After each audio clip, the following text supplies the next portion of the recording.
Screen पे एक article देख रहे हैं। अमेरिका के मार्केट से $1 ट्रिलियन स्वाहा हो चुका है और इसके बाद अब भारत ने सबसे बड़ा ब्रह्मास्त्र चल दिया है जो बेहद खास है। और इन सब के बीच में अब अमेरिकन एक्सपर्ट के सुर भी बदलने शुरू हो गए हैं। जियोपॉलिटिक्स में बहुत कुछ चल रहा है। हमेशा की तरह वर्ल्ड मिरर के इस एपिसोड में जानने को मिलेगा बहुत कुछ, इसलिए वीडियो को अंत तक जरूर देखें। स्क्रीन पे एक शख्स को देख रहे हैं आप, उन्होंने लंबा चौड़ा ट्वीट किया है। आजकल ना अमेरिका में कई सारे ऐसे एक्सपर्ट हैं जो लंबे चौड़े ट्वीट कर रहे हैं और अपनी बातों को रख रहे हैं। क्रिक लुबिमो सलाहकार हैं, एक्सपर्ट हैं और इन्होंने एक लंबा चौड़ा आर्टिकल लिखा है जिसमें इन्होंने लिखा है डोनाल्ड ट्रंप का टैरिफ का जो तरीका है ना, ये इस वक्त जियोपॉलिटिकल रणनीति को जीरो पे देख रहा है। यानी कि बिना सोचे समझे आगे क्या होगा क्या नहीं होगा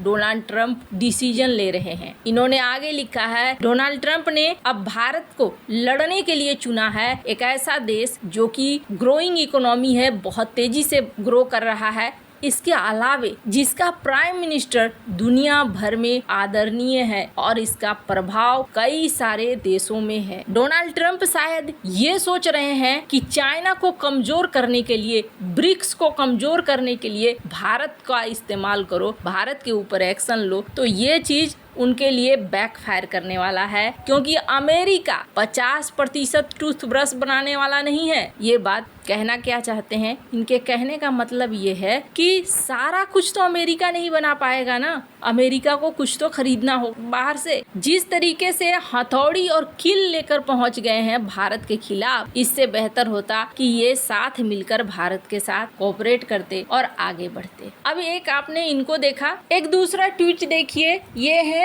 वॉल्टर रसल मीड। इन्होंने भी, जो कि हडसन इंस्टीट्यूट के वरिष्ठ स्कॉलर हैं, इन्होंने भी वैसे तो लंबा चौड़ा लिखा है। इन्होंने लिखा है कि जो लोग सोच रहे हैं कि 1940 से 1990 तक हर बार ही दोनों देश साथ तो आते थे लेकिन कुछ न कुछ समस्याएं हो जाती थी, इस बार ऐसा नहीं होगा, इस बार दोनों देश आपस में मिलेंगे और ये सब चीज जो होता है, जहाँ नजदीकियां होती है वहाँ तो थोड़ी दिक्कतें होती ही हैं। अब ये लंबा चौड़ा ये लिख रहे हैं, लेकिन सच क्या है? सच ये है कि अमेरिका इस वक्त डोनाल्ड ट्रंप के कार्यकाल में, खास तौर पर डोनाल्ड ट्रंप इस वक्त पैसा देख रहे हैं और वो भी ऐसा पैसा जो पता नहीं उनके काम आने वाला है कि नहीं आने वाला है। क्योंकि अभी तो कुछ ऐसा सीन दिख रहा है कि अमेरिकी मार्केट पर इसका ठीक उल्टा असर होता हुआ दिख रहा है और अमेरिका के आगे भी बड़ी समस्या देखने को मिल रही है। अब स्क्रीन पर एक आर्टिकल देखिए, जिस आर्टिकल में ये कहा जा रहा है कि अमेरिकी शेयर बाजार से $1.1 ट्रिलियन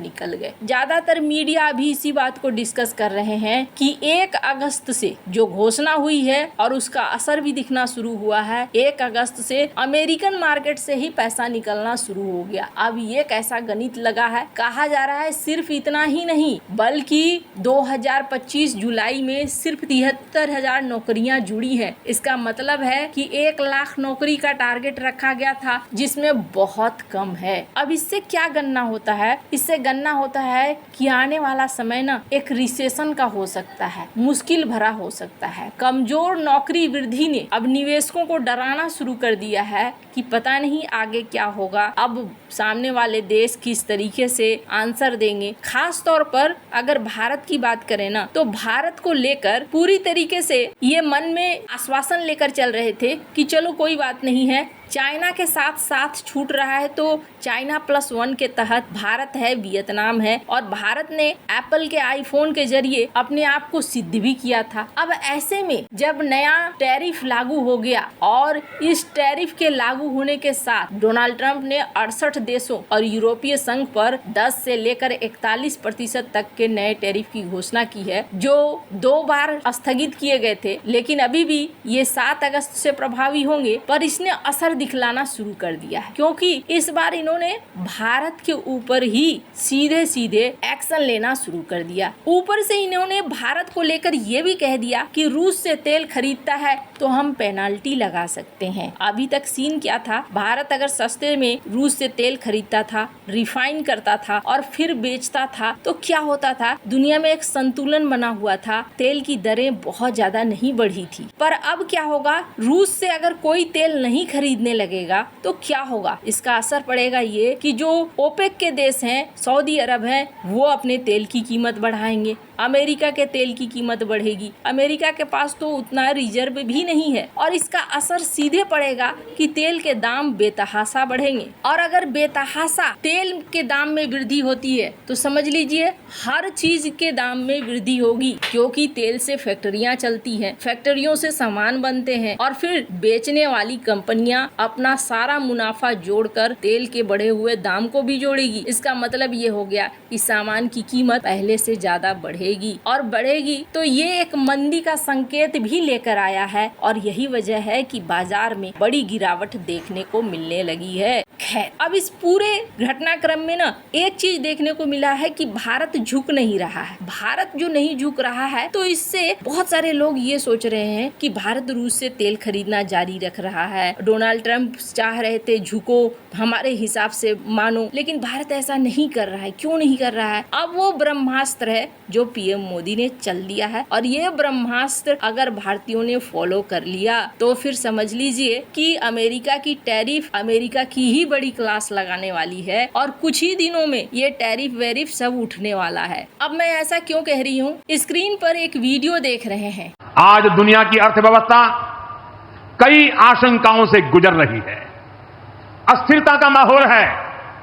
ऐसे में दुनिया के देश अपने अपने हितों पर फोकस कर रहे हैं, अपने अपने देश के हितों पर ध्यान केंद्रित कर रहे हैं। भारत भी दुनिया की तीसरी सबसे बड़ी अर्थव्यवस्था बनने जा रहा है, इसलिए भारत को भी इस वीडियो में पीएम मोदी ने भारतीयों को एक बड़ा संदेश दिया है। उन्होंने बहुत ही बढ़िया शब्दों में इस बात को कहा है कि देखिए अभी दुनिया में ना आर्थिक तौर पर स्थिरता नहीं है और हर देश अपना फायदा चाहता है और इस स्थिति में हमें भी अपना फायदा देखना है। हमें ये भूलकर कि कौन किस पार्टी का है, कौन कहां से है, अगर भारत की इकोनॉमी को आगे ले जाना है तो हमें साथ आना होगा और साथ आकर हमें स्वदेशी चीजों को खरीदना होगा। उन्होंने दुकानदारों से भी यही अपील करी कि स्वदेशी सामान रखिए, स्वदेशी सामान बेचिए। उन्होंने लोगों से भी यही अपील करी कि भारतीय स्वदेशी सामानों को देखें कि हाँ भाई हमारे घर में अगर कुछ आ रहा है तो वो स्वदेशी ही आ रहा है। अब इसका एक एग्जाम्पल देखिए, बहुत सारी शादियां होती हैं तुर्की वगैरह में और भी अलग अलग देशों में